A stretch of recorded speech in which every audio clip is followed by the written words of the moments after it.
나이다. 아멘. 하나님께서 오늘 우리에게 주신 말씀은 창세기 13장 14절부터 18절까지 말씀입니다. 창세기 13장 14절부터 18절까지 말씀. 제가 가지고 있는 성경책으로는 구약성경 16페이지에 있습니다. 다 찾으셨으면 저 한 절 여러분들 한 절 교독해서 읽겠습니다. 다 찾으셨습니까? 교독하겠습니다. 롯이 아브라함을 떠난 후에 여호와께서 아브라함에게 이르시되 너는 눈을 들어 너 있는 곳에서 북쪽과 남쪽 그리고 동쪽과 서쪽을 바라보라.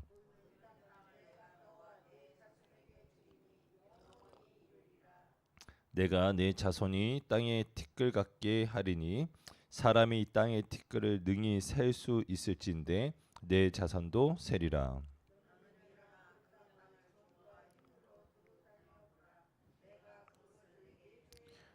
같이 읽습니다. 이에 아브라함이 장막을 옮겨 헤브론에 있는 마므레 상수리 수풀에 이르러 거주하며 거기서 여호와를 위하여 제단을 쌓았더라.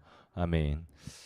잠시 드려진 예물 봉헌하겠습니다. 무명으로 감사 예물 드렸습니다. 하나님 아버지 받아주십시오. 무명으로 주님 앞에 드리지만 마음속에 있는 그 진심과 그 사모함을 주님께서 받아 주옵소서. 이 새벽을 깨워 주님 앞에 나온 귀한 권속들을 주님께서 축복하시고 특별히 하나님 아버지 어머니를 먼저 여인 귀한 권사님의 마음을 위로하여 주옵소서. 또 함께할 때에 저희들 모든 걸음과 일정들을 주님께서 주장하시고 하나님께서 함께하여 주시사 정말로 함께 주의 말씀대로 웃는 자와 함께 웃어주고 우는 자와 함께 울어주는 귀한 제단 될 수 있도록 도와 주옵소서. 이 새벽에도 주님께서 주신 말씀으로 새 힘 얻게 하여 주옵시고 지금도 살아계시는 하나님을 만나게 도와 주옵소서. 예수님의 이름으로 감사하며 간절히 기도드리옵나이다. 아멘. 광고 하나 드리도록 하겠습니다.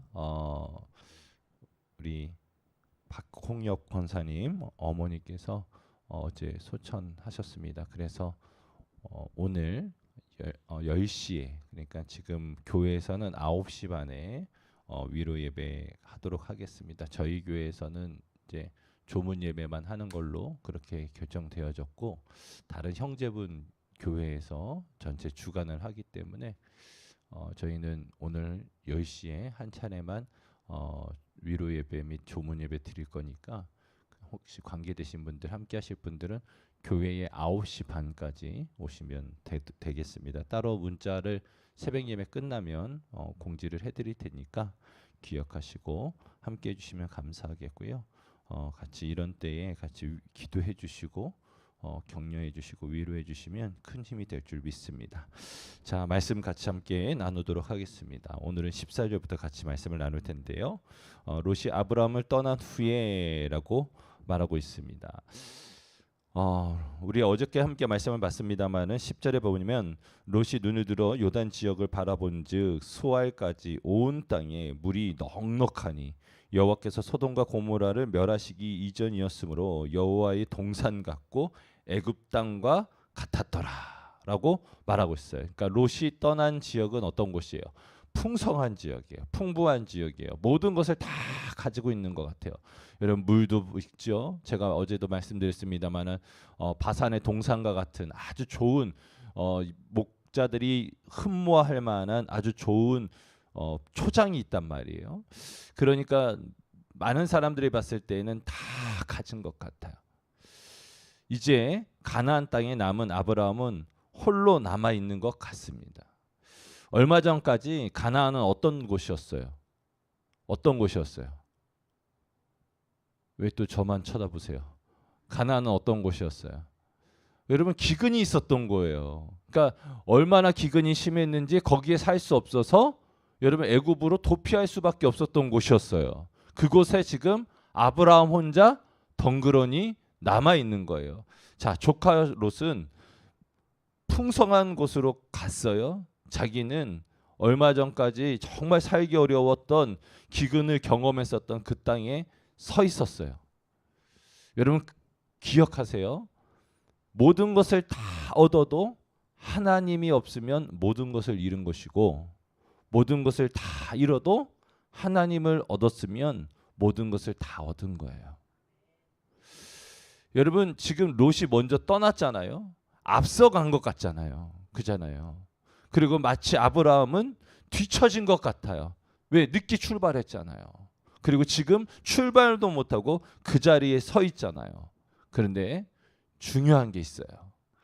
롯이 먼저 막 달려가는 것 같은데 여러분, 거기가 목적지가 아니에요. 거기가 여러분 그 산이 아닌가 봐요. 무슨 얘기인지 아시겠어요? 여러분, 다 떠난 것 같아요. 그리고 홀로 남은 것 같아요. 그런데 여러분, 오늘 말씀 가운데 우리에게 참 위로가 되는 것은 뭐예요? 아브라함이 그 기근의 땅, 아무도 없는 그 땅, 광야 같은 그 땅에 있는 그 상황 가운데 여러분, 누가 함께하고 있어요? 하나님이 함께하고 있어요.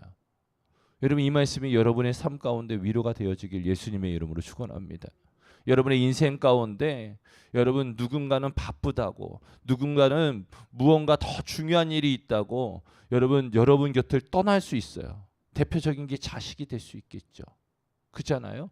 금이야 오기야 그냥 모든 것들을 다 헌신하고 키웠는데 뭐라고 그래요? 엄마 나중에, 엄마 나 바빠, 뭐 이러면서 여러분 그냥 나도 모르게 그냥 쑥 떠난 게 자식이야. 그렇게 또 외롭고 서러울 수가 있어요. 친구들은 어떻습니까? 요즘에 얼마나 환경이 좋아요. 날씨도 얼마나 좋고 여러분, 여행 갈 수 있는 길이 얼마나 많아졌습니까? 또 갈 때는 얼마나 많아요. 그러니까 어떻게 해요? 또 때로는 바빠서 만나기 어려울 때도 많아요. 그럴 때 여러분 기억하세요. 아유, 나만 혼자 덩그러니 남았네. 때로는 여러분, 누군가가 말하지 않았지만 나도 모르게 느끼는 그 외로움이 있을 수 있어요. 그때 여러분 기억하십시오. 하나님이 여러분 곁에 계세요. 여러분 곁에 계세요. 여러분, 그럴 때 나도 모르게 찾아오는 것은 때로는 자신의 무능함인 것 같아요. 아, 내가 능력이 없어서, 내가 힘이 없어서 아직도 이 자리에 있나 보다 라고 하실 수 있어요. 그런데 여러분, 하나님이 여러분 누구에게 찾아오셨어요? 아브라함에게 찾아오셨어요. 아무것도 하지 못하고 그 자리에 덩그러니 남아 있었던 아브라함에게 찾아오셨어요. 그리고 아브라함에게 말씀하셨어요. 뭐라고 말씀하셨습니까? 14절에 아브라함에게 이르되 너는 눈을 들어 너 있는 곳에서 북쪽과 남쪽과 그리고 동쪽과 서쪽을 뭐 하라고요? 뭐 하라고요? 바라보라. 한번 따라해 보겠습니다. 눈을 들어 바라보라. 다시 한번 눈을 들어 바라보라. 할렐루야. 하나님께서는 그렇게 말씀하셨어요. 그리고 그 땅을 주리라. 우리가 눈을 들어 바라보면 그 땅을 주리라. 할렐루야. 여러분, 이게 얼마나 큰 축복인지 모르십니까? 여러분, 신명기서 1장 36절 말씀 보면 이렇게 되어져 있어요. 오직 여분네 아들 갈렙은 온전히 여호와께 순종하였은즉 그는 그것을 볼 것이요 그가 밟은 땅을 내가 그와 그의 자손에게 주리라 하시고 라고 말하고 있어요.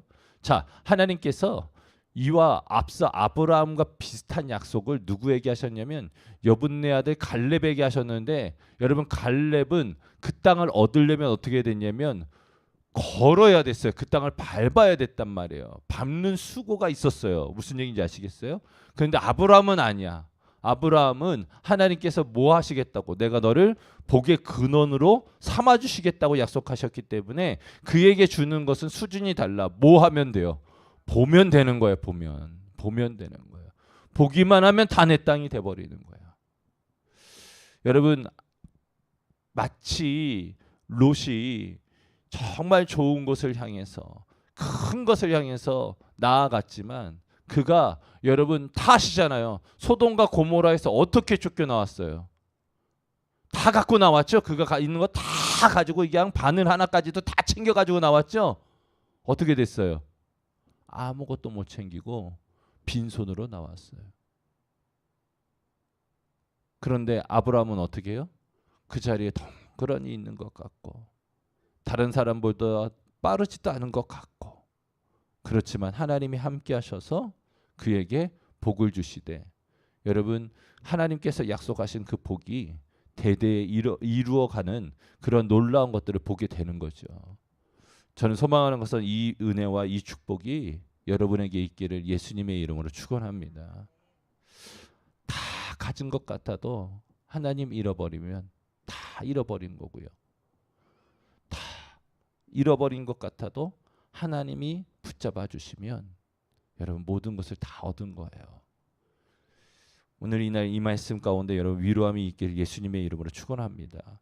자, 그러면서 15절에 보이는 땅을 내가 너와 내 자손에게 주리니 어떻게 주시겠대요? 영원히 이르리라. 할렐루야. 여러분 우리 하나님께서는 그렇게 약속하신 거예요. 야, 내가 땅을 주는데 잠깐 2, 3년 줄 거야. 5년 정도 대여해 줄 거야가 아니라 뭐라고 말씀하셨어요? 영원히 이르리라. 여러분 영원히 주실 수 있는 분은 그분이 영원히 살 수 있는 분이시기 때문에 영원을 약속할 수 있는 거예요. 무슨 얘기인지 아시겠습니까? 영원을 약속할 수 있는 분이 영원에 대하여 책임질 수 있는 분인 거예요. 그렇기 때문에 우리 가운데 영생이 누구 손에 있는 거예요? 하나님 손에 있는 거예요. 아멘이십니까? 영생은 하나님 손에 있는 거예요. 자, 그러면서 16절 말씀에 내가 내 자손이 땅에 티끌 같게 하리니 사람이 땅의 티끌을 능히 셀 수 있을진데 내 자손도 세리라. 이 말씀이 그냥 우리가 가지고 있는 개역 개정으로 보면 조금 이게 뭔 말이야 하는 내용인데 그냥 제가 좀 쉬운 성경으로 읽어드리자면 이렇게 되어져 있어요. 내가 내 자손을 땅의 티끌만큼 많게 해 주리니. 그러니까 하나님이 아브라함의 자손을 땅의 티끌만큼 많게 해 주시겠다는 거예요. 이 표현을 다른 말씀에서는 뭐라고 그랬어요? 내 자손을 바다의 뭐처럼 모래처럼 얼마나 많게 해 주시겠다는 거야. 이번에 이제 교역자 수영회 때 이제 올해는 못 있었고 잠깐 동안 속초 해수욕장을 잠깐 지나갔는데 바다에 모래가 엄청 많더라고요. 얼마나 많은지 셀 수가 없어. 여러분 대한민국에 있는 여러분 속초 해변에 있는 모래알도 그렇게 많은데 여러분 하나님께서 지금 아브라함에게 허락하신 여러분 이 자손들은 얼마나 많겠어요. 그러면서 뭐라고 이야기하셨냐면 누구든지 땅 위에 티끌을 셀 수 있는 사람이 있다면 그러니까 누군가가 땅 위에 있는 티끌을 셀 수 있는 사람이 있다고 한다면 그 사람은 내 자손도 셀 수 있을 것이다. 결론은 그냥 하나님께서 아브라함의 자손을 땅의 티끌처럼 많게 하겠다라고 하는 약속인 거예요. 무슨 얘기인지 아시겠죠? 지금 여러분 아무것도 없는 아브라함, 유일하게 피부치였던 조카 롯마저 떠난 아브라함, 후사가 없는 아브라함에게 하나님께서 어떻게 말씀하시는 거예요? 여러분 땅의 모래처럼 하늘의 별처럼 너의 자손들이 많아질 거야 라고 약속하시고 축복해 주시는 거예요. 여러분 그런데 이 말씀이 여러분 아멘 되겠어요? 좀 뭐가 좀 보여야 아멘 되지 않겠어요? 그런데 아브라함이 그것을 어떻게 합니까? 믿어요. 믿어요. 여러분 기억하세요. 믿음은 보여야 믿는 게 아니라 보이지 않을 때도 믿는 것이다. 아멘이세요? 자, 그러면서 17절 말씀에 너는 일어나 그 땅을 종과 횡으로 두루 다녀 보라. 내가 그것을 내게 주리라 하면서 여러분 이제 너가 좀 다녀봐. 다니는 곳곳마다 내가 너에게 다 줄 거야 라고 말씀하셨어요. 그리고 이제 18절 말씀을 봤더니 아브라함이 이제 장막을 옮겨요. 어디로 옮깁니까? 18절에 이에 아브라함이 장막을 옮겨 어디에? 헤브론에 있는 마므레의 상수리 수풀에 이르러 거주하며 거기서 뭐 했어요? 여호와를 위하여 제단을 쌓았더라. 할렐루야. 여러분 이제 그가 하나님의 말씀을 듣고 하나님의 약속을 듣고 그가 찾아간 곳이 어느 곳이에요? 헤브론이에요. 자, 거기서 예배를 했어요. 자, 여러분 이 헤브론이라고 하는 것은 어떤 의미를 가지고 있느냐? 친교, 동맹이라고 하는 의미를 가지고 있단 말이에요. 자, 아브라함이 지금 하나님하고 뭐 하고 있는 거예요? 하나님이 어떤 것을 해주셨어요?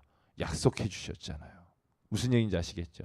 야, 너가 밟는 땅, 보는 땅 다 줄 거야. 너의 자녀들 내가 모래와 같이, 바다의 모래와 같이 많게 해주실 거야 라고 뭐 했어요? 약속해 주셨죠. 그 약속을 붙들고 여러분 한편이 된 게 뭐예요? 동맹이죠. 이해되십니까? 여러분 아브라함은 누구하고 한편이 됐어요? 하나님하고 한편이 된 거예요. 그래서 어디로 갔어요? 헤브론으로 갔어요. 한번 따라해 보겠습니다. 헤브론으로 가자. 한 번 더 헤브론으로 가자. 여러분 이 헤브론 만물의 상수리 숲을 여기가 얼마나 좋은 곳인지 아시죠? 후에 나중에 아브라함이 자신의 돈을 가지고 여러분 땅을 산 게 있어요. 그게 어디예요? 어디예요? 아, 또 저한테 쳐다보면서 또 부동산 얘기한다고 생각하시고 또 자기 돈으로 산 땅은 하나밖에 없어. 어디예요? 또 찍는다 또 막벨라고 뭐 하려고? 예, 무덤 만들라고. 그게 어디 있어요? 헤브론에 있어요. 무슨 얘기인지 아시겠어요? 아브라함이 여러분 여러 지역을 또 다닙니다. 그럼에도 불구하고 그가 생각했을 때 자신의 마음 가운데 있는 가장 영혼의 안식처, 좀 쉼을 얻고 때로는 하나님의 은혜와 그 사랑을 누렸던 곳에 가장 좋은 곳이라고 생각한 곳에 어떻게 해요? 무덤을 세웠겠죠. 여러분 우리나라도 그렇잖아요. 여러분 지금이야 이제 납골당 문화가 익숙해졌습니다마는 그 전까지는 어때요? 자식들이 또 부모님들의 마음 중에 하나가 뭐예요? 좋은 아주 명당 풍수지리의 좋은 땅에다가 부모님 모시는 게 소원 아니에요? 그잖아요. 나는 저희 친할머니가 갑자기 내가 묻힐 무덤이 없어서 걱정이다 막 그러셨거든요. 이제 치매 초기셨는데 그리고 15년을 더 사셨어. 그게 걱정이어가지고 못 돌아가셔가지고 15년을 더 사셨는데 어른들은 그 마음이 있는 거예요. 무슨 얘기인지 아시겠죠? 근데 이스라엘 사람도 그 마음이 있을까 없을까? 있어요. 그래서 나중에 여러분 우리가 성지순례 가면은요, 이제 보통 흔히들 얘기하는 포토 스팟이라고 하는 데가 있어요. 사진 찍으면 예쁘게 잘 나오는 곳. 그것 중에 하나가 어디냐면 지금 가면 황금동 사원이라고 예루살렘 성전 터 위에 이슬람 사람들이 지어놓은 모스크가 있어요. 이슬람 사원이 하나 있어요. 거기가 딱 보이는 언덕이 하나가 있어요. 그래서 딱 언덕에서 딱 찍으면 성전 터가 보이고 그 위에 황금동 사원이 보이는 그 자리가 아주 그냥 유명한 스팟이야. 이스라엘에 가면 다 거기서 사진 한 방씩 찍고 와야 돼. 인증샷 찍어야 되는 거예요. 거기서 딱 찍고 온단 말이에요. 거기서 딱 찍은 다음에 사진을 확 떼서 보면 그 근처에 보면 그 근처 땅이 밑에가 허예요. 왜 그럴까요? 왜 허예일까? 그 땅은 여러분 이 표현 들어봤어요? 회칠한 무덤? 여러분 이스라엘의 특징 중에 하나는 우리는 무덤에 뭘 심어요? 잔디 심잖아요. 잔디. 그잖아요. 그러니까 우리 무덤은 어떻게 해요? 초록색이야.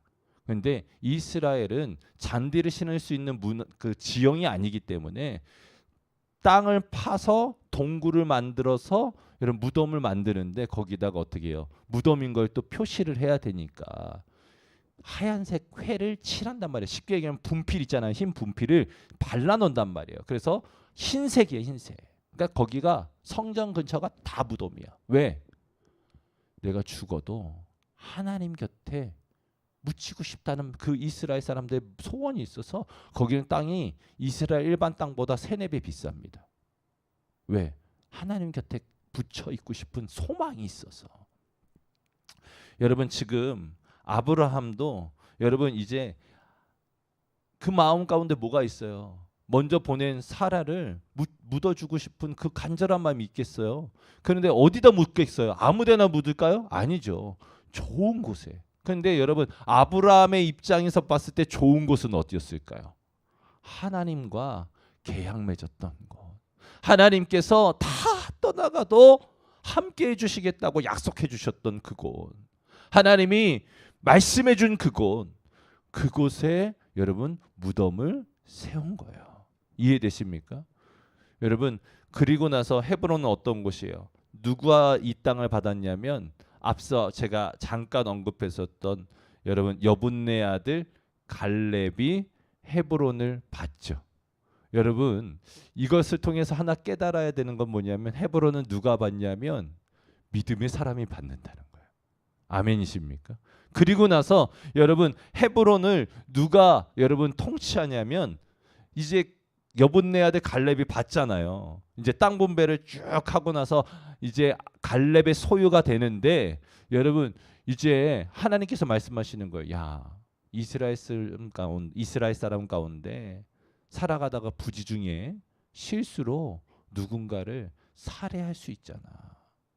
그때 그 사람이 생명을 잠깐 보존하기 위해서 잠깐 재판받을 동안에 그가 안전하게 보호받을 수 있는 곳을 만들어야 돼. 그게 뭐예요?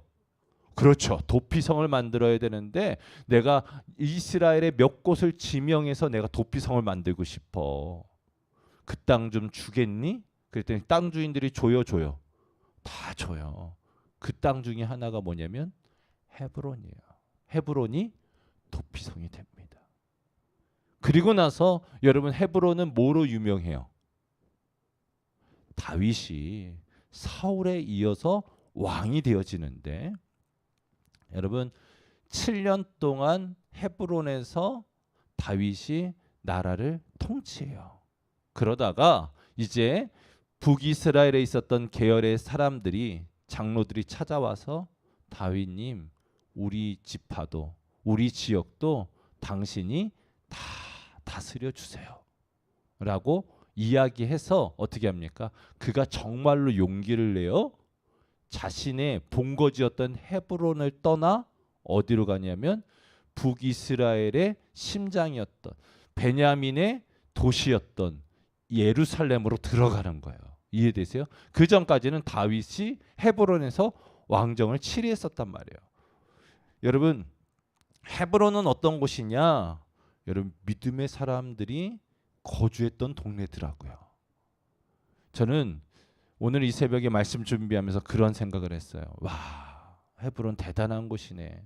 이제 저희가 나중에 성지순례 가면 헤브론 들어갈 때는 조금 조심해야 돼요. 왜냐하면 거기는 이제 이스라엘 사람들이 한 20% 정도 통치하고 있고 나머지는 이제 가자 지구라고 해서 이제 팔레스타인 사람들이 80%를 통치를 하기 때문에 거기 갈 때는 저희도 거의 조금 조심조심해서 관광을 하는데 어찌 됐든 저는 꼭 가보고 싶더라고요. 야, 여기는 꼭 가고 싶다.